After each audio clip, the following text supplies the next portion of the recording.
The concept of fear makes sense in the physical world because it keeps us from dying or permanently damaging our physical bodies. But much of our fear is irrational, especially in the astral world. The way I see it is we have two types of irrational fears: fear through conditioning and fear through ignorance. Fears through ignorance is typically what children feel more than anybody. They are afraid of things that are unknown to them, which are a potential danger from their perspective. Fears through conditioning are what adults feel and are the most irrational of them all, in my opinion. Conditioned fears are those fears that have been imposed over time by suggestion. People are often fully aware of their conditioned fears and know that they are irrational, but it's still a problem.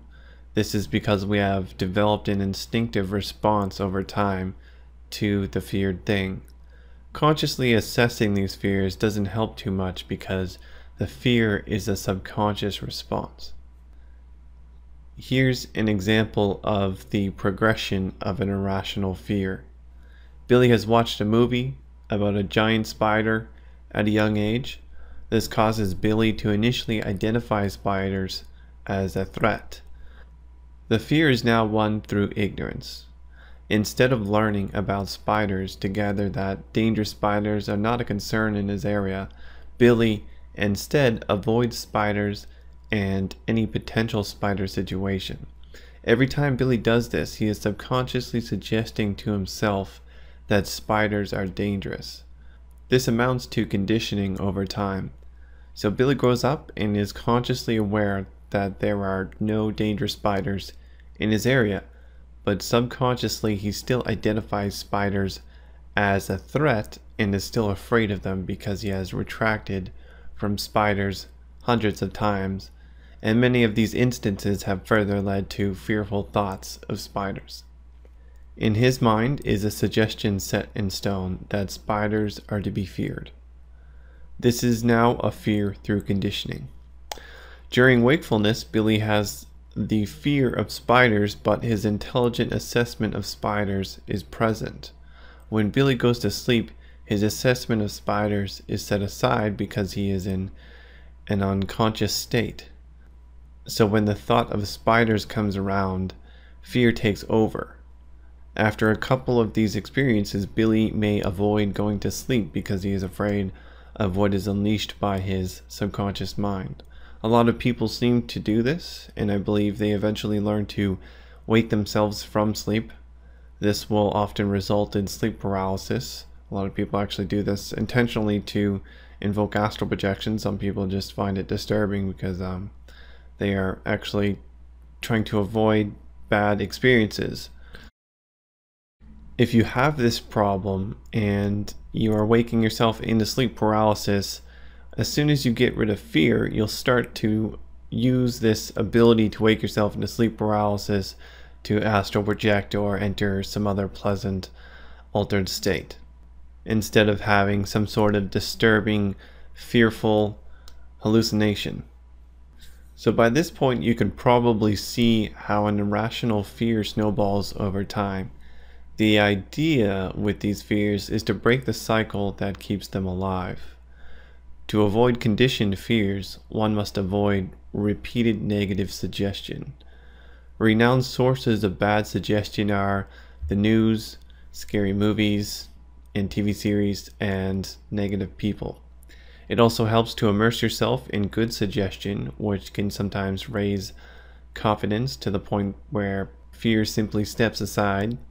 I highly recommend doing something that makes you feel good before entering an altered state. For me, it's watching cat videos or Doctor Who. It doesn't have to be anything special. Fear should be identified and dealt with as soon as possible before they become a condition.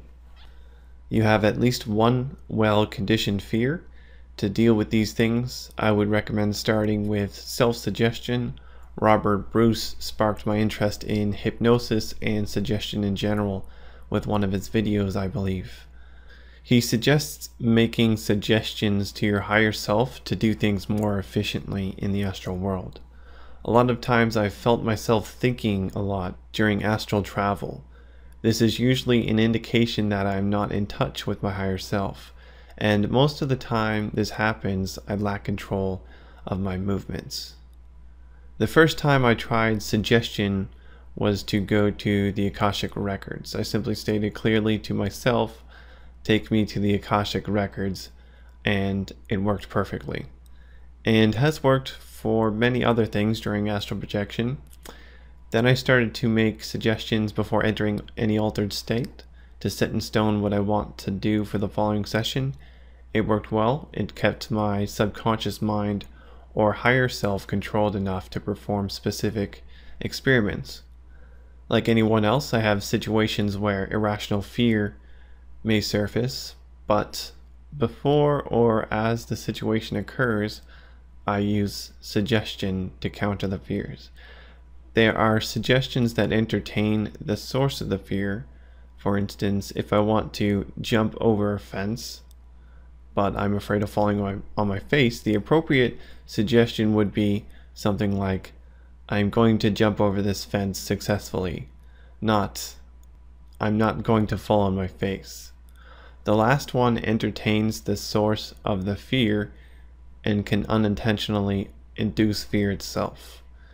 In the physical world, we cannot completely avoid impeding thoughts without being a Zen master, but through suggestion we can counter them. You can do the suggestions out loud or just in your head. If you are doing it in your head, make sure that you have calmed your mind, otherwise it wouldn't be too genuine. Elliot Hulse often makes videos about neurotic holding patterns and how to release them. I recommend watching all of his mind-body videos. I feel as if removing these holding patterns reduces the intensity of and makes us less susceptible to conditioned fears. Also, I recommend practicing mindfulness and then get into meditation if all goes well with that. These things will help you control your thoughts. Also, proper breathing helps with fear when it onsets during wakefulness. You may or may not be able to do this during sleep paralysis. So I would recommend learning about systematic breathing. And that is all the information I have about dealing with fear. Good luck.